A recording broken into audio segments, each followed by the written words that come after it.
जय भीम। नमस्कार, आदाब, सत श्री अकाल।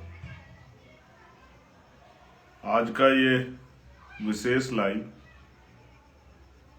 जैसा मैंने आपको बताया था, सुबह सूचना भी दी थी कि मैं 7 बजे मेरी इंस्टाग्राम आईडी पे लाइव आऊंगा और आपसे जुड़ के कल की होने वाली रैली और 15 मार्च जो विशेष दिन है मेरे लिए, उसके लिए अपनी बात रखूंगा। मैं इस लाइव से जुड़े सभी साथियों का बहुत बहुत धन्यवाद करता हूं और अपनी बात को शुरू करने से पहले समय समय पे भारत की धरती पे जन्मे सभी संतों, गुरुओं, महापुरुषों, वीरांगनाओं और जिसने भी बहुजन आंदोलन को आगे बढ़ाने के लिए अपना छोटा सा भी योगदान दिया, मैं उन सबको नमन करता हूं और उनका धन्यवाद करता हूं। सम्मानित भाइयों बहनों, आज का जो लाइव है उसका विषय, जो जानकारी थी उसमें हम लोगों ने दे दिया था कि कल 15 मार्च है। 15 मार्च दो तरह से बहुत अहमियत रखता है मेरी जिंदगी में। पहला, जिनको मैं गुरु मानता हूं, माननीय काशीराम साहब, उनकी जयंती है, उनकी जन्मतिथि 15 मार्च है 1934। और दूसरा, आजाद समाज पार्टी काशीराम, जो हमारी राजनीतिक पार्टी है, जिसका मैं एक सिपाही हूं, उसकी स्थापना दिवस भी हमने माननीय काशीराम साहब के जयंती वाले दिन की थी 2020 में, उसका चौथा स्थापना दिवस भी। उसके साथ साथ कल हम लोगों ने एक रैली जो है वो नगीना हिंदू इंटर कॉलेज में रखी है माननीय काशीराम साहब का जन्मदिन मनाने के लिए और अपनी पार्टी का स्थापना दिवस मनाने के लिए। मेरे पास सोशल मीडिया एक हथियार है जिसके जरिए मैं अपनी बात को, क्योंकि हमें कैडर में सिखाया गया कि व्यक्ति राज नहीं करता, विचार राज करता है। जो अपने विचार को ज्यादा लोगों तक पहुंचाकर उस विचार पर लोगों को तैयार कर लेता है, सहमत कर लेता है, वही लोकतंत्र में जिनके पास बहुमत होता है उन्हीं का शासन आता है। तो मैं इसलिए आज का जो मेरा लाइव है वो पहला, आप सबको, सब देशवासियों को, दुनिया में काशीराम साहब को मानने वाले सभी उनके अनुयायियों की जयंती की हार्दिक बधाई देने के लिए, और पूरी दुनिया में रहने वाले आजाद समाज पार्टी काशीराम भीम आर्मी के समर्थक साथियों को, जो देश भर में रहते हैं उनको भी, और जो देश से बाहर रहते हैं, जो समय समय पे कभी अपने हौसलों से, कभी मुझे समझा के, मार्गदर्शन करके, और कभी कभी मेरे कहे पर दुनिया में आंदोलन करके, जैसे हाथरस के इशू पे किया था, मेरी ताकत को बढ़ाने वाले मेरे उन सभी बड़े भाइयों को, अपने संतों, गुरुओं, महापुरुषों को जो वहां रहते हैं, उनको भी मैं इस बात की बधाई देता हूं कि आपका छोटा सा दल वो काफी बड़ा हो गया, उसकी पहचान हो गई है। आज देश के सोशल मीडिया हो या मेन स्ट्रीम मीडिया, सब जो हैं आपके दल को पहचानने लगे हैं, आपकी चर्चा होने लगी है। वो अलग बात है कि साजिशों का शिकार हमें हमेशा होना पड़ा है, तो साजिशों के शिकार तो अब भी होंगे, लेकिन उनसे घबराने की जरूरत नहीं। ये साजिशें जो हैं, कोई ऐसा व्यक्ति नहीं जिसके साथ साजिशें नहीं होती, और अगर साजिशों से डर जाएं तो फिर आपके अंदर क्षमता नहीं है। तो बहुत कम समय में आजाद समाज पार्टी में, भीम आर्मी में काम करने वाले सभी साथियों ने, जिन्होंने इस आंदोलन को आगे बढ़ाने का काम किया, जिन्होंने इस आंदोलन को ताकत देने का काम किया, मैं उनका भी आज धन्यवाद करता हूं, क्योंकि आज जो कुछ है हम उन्हीं की वजह से हैं। विशेषकर आजाद समाज पार्टी के साथी जहां जहां इलेक्शन हो चुका है, चाहे वो बिहार के हों, राजस्थान के हों, मध्य प्रदेश के हों या उत्तर प्रदेश के, उन सभी साथियों का, उत्तराखंड के हों, पंजाब के हों, उन सभी का वहां काम करने वाले के ईमानदार, मेहनती, संघर्षशील सभी साथियों का मैं धन्यवाद करता हूं। और मैं मेरा आज का जो स्पेशल लाइव का जो रीजन है वो उन तक ये खबर पहुंचानी है जो नगीना लोकसभा में हमारे साथी भीम आर्मी आजाद समाज पार्टी जुड़े हुए हैं, जो हमारी भीम आर्मी की बूथ कमेटियां, जिले की टीम, विधानसभा की टीम, सेक्टर की टीम, आजाद समाज पार्टी की जिले की, विधानसभा की, सेक्टर की बूथ कमेटी की जो टीम, उनके लिए मैंने लाइव किया कि कल के कार्यक्रम को सफल बनाने के लिए आपको अपने छोटे छोटे साधनों का प्रयोग करके समय से रैली स्थल पहुंचना है, क्योंकि माह रमजान का पहला जुमा भी है, उसकी भी जो है रमजान माह के पहले जुमे की भी कल के लिए आपको अभी से बधाई। तो मैंने आपको बताया कि कल जो है रैली स्थल पे आपको 11 बजे तक, लगभग 10:30-11 बजे तक आपको पहुंचना है। कल हम लोग बहुत सारे संकल्प भी लेंगे और आज के दौर में हम लोग किस तरह से कामयाब हो सकते हैं, किस तरह से हमें आगे बढ़ना है, इसके दिशा निर्देश भी देश भर के कार्यकर्ताओं को उस रैली स्थल से दिए जाएंगे।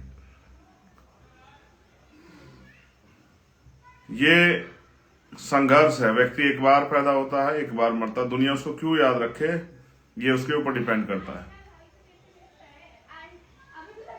इसलिए मैं मानता हूं कि जैसे बाबा साहब अम्बेडकर ने कहा था कि तमाम तरह के आरोप, तमाम तरह के अपमान, अन्याय, जुल्म, जाति सह के मैं इस कारवा को यहां तक लेके आ पाया हूं। अगर आप उसको आगे नहीं बढ़ा सकते तो उसको पीछे मत जाने देना।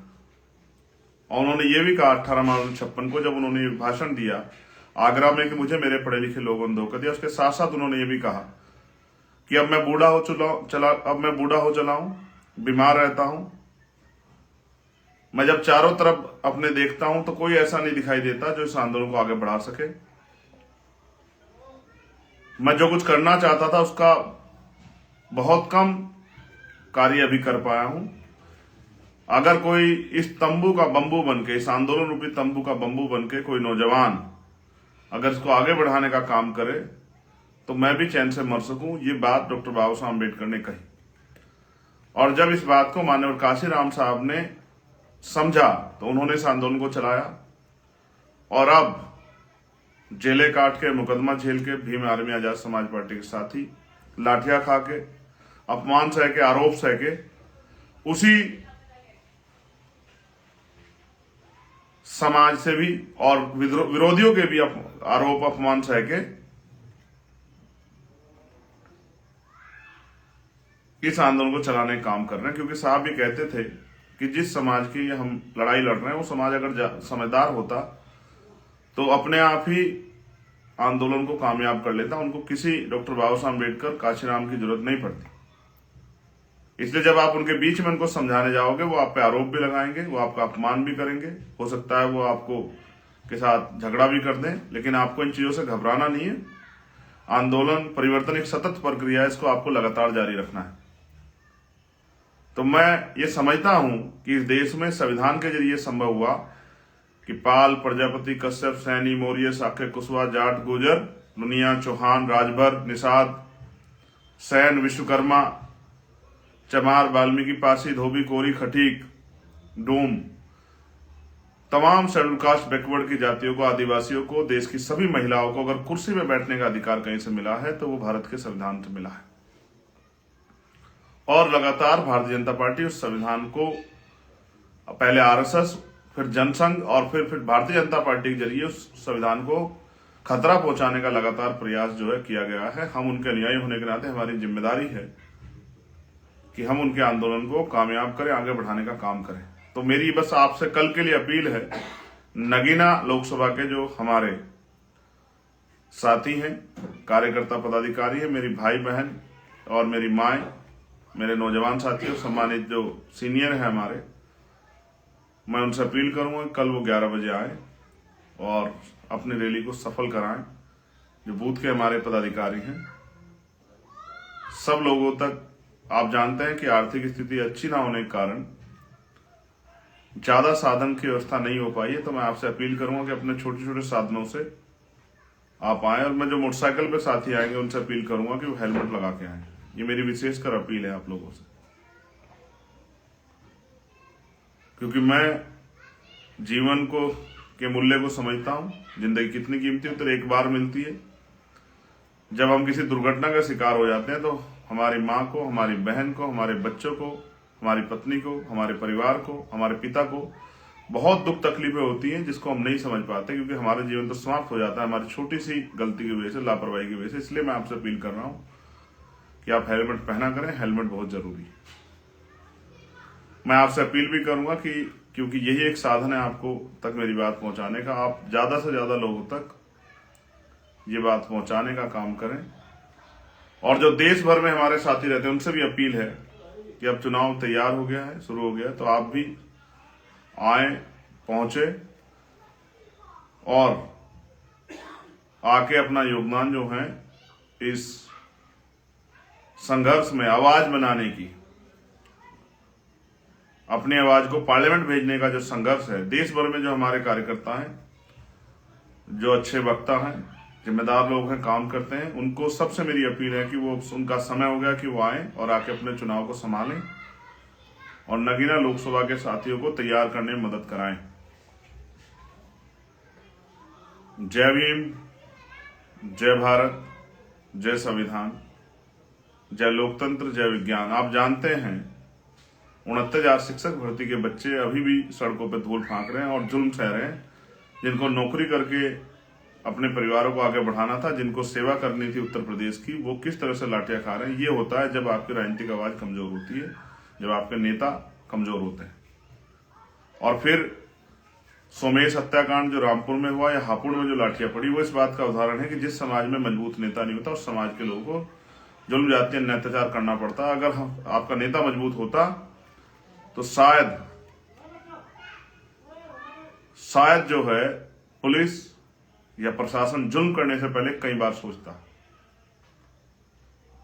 इसलिए धीरे धीरे आपका चंद्रशेखर आजाद, भीम आर्मी, आजाद समाज पार्टी अपनी मेहनत से, संघर्ष से आगे बढ़ रही है। वो दिन दूर नहीं कि जब वो ताकतवर होगी और जुल्म करने वाली लाठियों को कलम की ताकत से जवाब देगी। जिस तरह से अपराध जो है उत्तर प्रदेश या देश के बहुत सारे कोनों में बढ़ रहा है, वो उसका सबसे बड़ा उदाहरण है कि सत्ता निरंकुश हो चुकी है। जो साथी वहां काम कर रहे हैं, मैं उन सब का भी बहुत धन्यवाद करता हूं, जो साथी वहां के काम कर रहे हैं। नीचे से आम कार्यकर्ता लेकर पदाधिकारी का मैं धन्यवाद करता हूं। और मैं पुनः आपसे कहता हूं कि रख हौसला, मंजर भी आएगा, प्यासे के पास चलकर समंदर भी आएगा। यूं थक हार कर ना बैठ मंजिले मुसाफिर, मंजिल भी मिलेगी और मिलने का मजा भी आएगा।